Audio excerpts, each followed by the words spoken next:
We're going to talk to Javed, who's coming to speak to us today.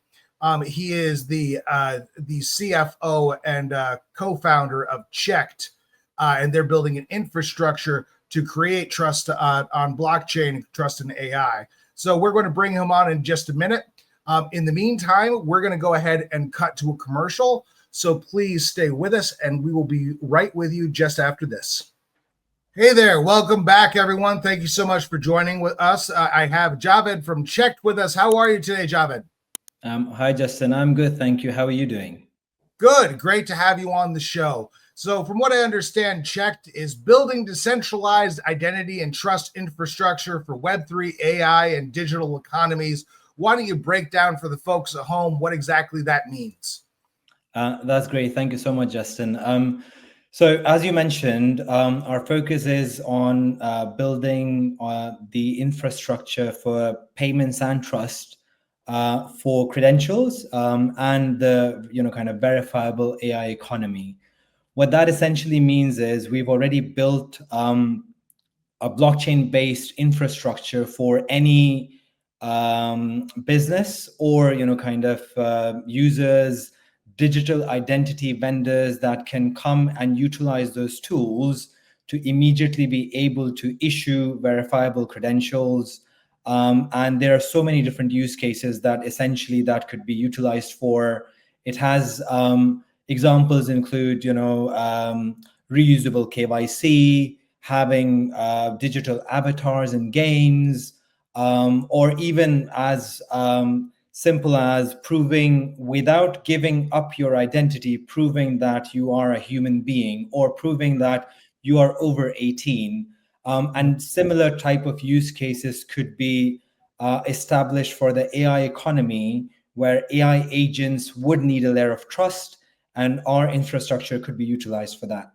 Why has the trust layer of the internet been so hard to fix? Or is it a matter of big tech companies kind of profiting from these tech silos? I think you've hit the nail on the head. Essentially, big companies that have been monopolizing everybody's data for their own benefit has been, I think, one key driver there.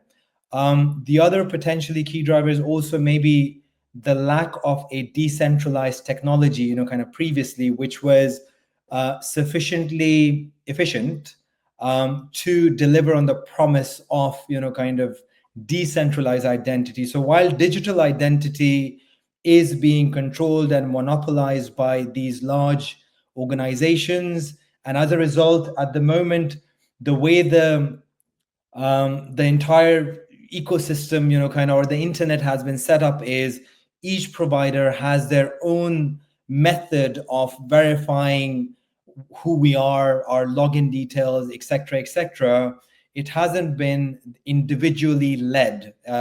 So what verifiable credentials finally promises to solve that problem and essentially allow the individual to hold their data, and then that person can share part or entire verifiable credentials issued by one or several different organizations to prove whichever aspect of information he needs to or one needs to prove.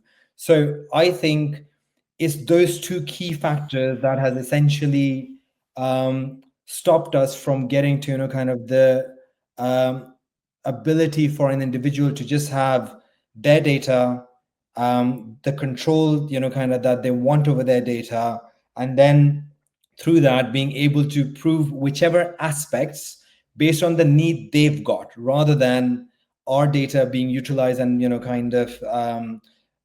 by all of these different organizations for their benefit, and essentially we're the product in that particular framework. If cheqd is positioning itself as a trust layer for AI and Web3, what stops the infrastructure from becoming just another gatekeeper, another silo, as Facebook is right now, for example?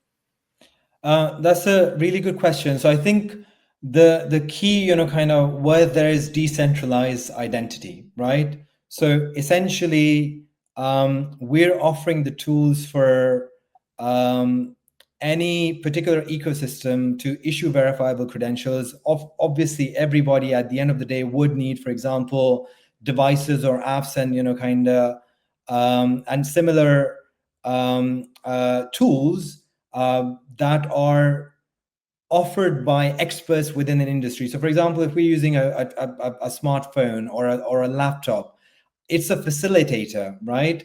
But ultimately, we're the ones in control of that. So for me, the way I think about decentralized identities in a similar fashion. So first of all, there is a decentralized, kind of layer. So, the element of one company controlling everything is not there in the first place. So cheqd, we've got our own community. You can very easily become part of that community through holding, kind of tokens and so on and so forth.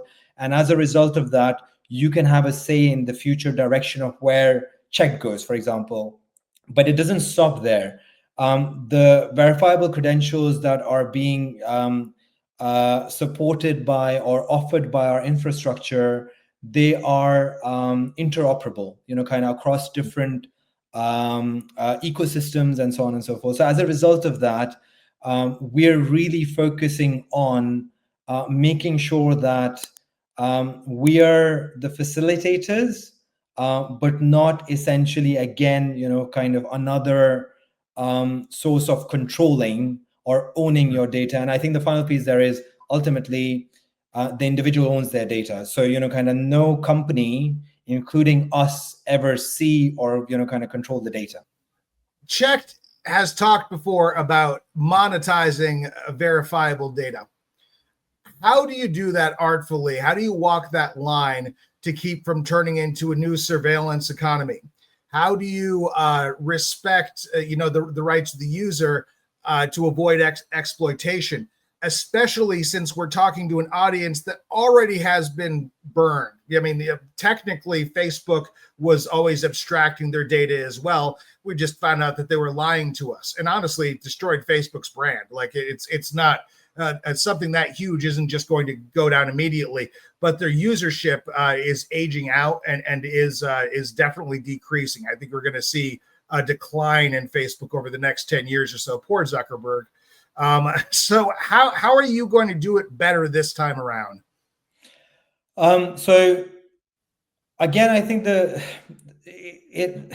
answer, I think, lies within the technology itself, right? That there are aspects that I touched upon earlier. So the blockchain is decentralized.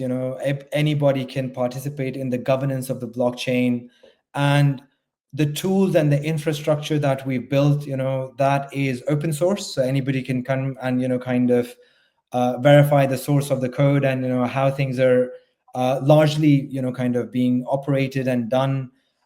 We are focusing on W3C, and other similar standards and other DID methods to make sure that everything is interoperable as well. And I think the final piece there is that the way verifiable credentials have been designed and the way we, kind of are doing it as well is the decentralized identifiers. They essentially are the ones that live on the blockchain. The individual data lives locally on an individual's device. And as a result, we, like I mentioned earlier, do not see that data. We do not control that data. And it is the individual. And I think maybe one additional piece is also that because now the data is going to individuals, there's no one honeypot as well. Right. To kind of go after, and that's a little bit of a tangent, but go after. But I think going back to your original question, I think it's those aspects: the transparency, the decentralization element, and the what goes on chain, which is visible for kind of to everybody. There are anonymous, decentralized identifiers, and the data residing with the individual. Whichever, again, kind of type of partner, ecosystem, use case they need to benefit from, we don't need to see the data. We don't get to see the data. Assuming in the next 5 years, whatever timeline you think might be reasonable, imagine that image identity verification becomes nearly perfect. You know, at that point, what's the next big hill for cheqd to climb? Or is it just a matter of maintaining identity? That's, I think, a really that's a really, you know, kind of deep question. And I think from a perspective of I think once identity verification becomes near perfect and everything, you know, kind of gets automated, AI can be trusted.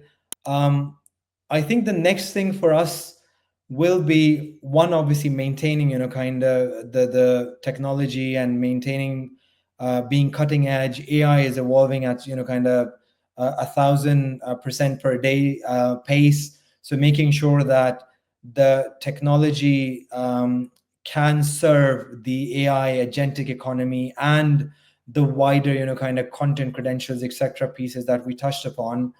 But I think maybe the next element is going and taking this, you know, kind of step further and thinking about intentions and judgment, and can we essentially think about, if you can prove your identity, how can we take that a step further, again potentially utilizing you know, kind of the power of the AI in the future to assess a person's intentions, you know, kind of perhaps before they even do something incorrect, wrong, and be able to then utilize, you know, kind of all of those signals to provide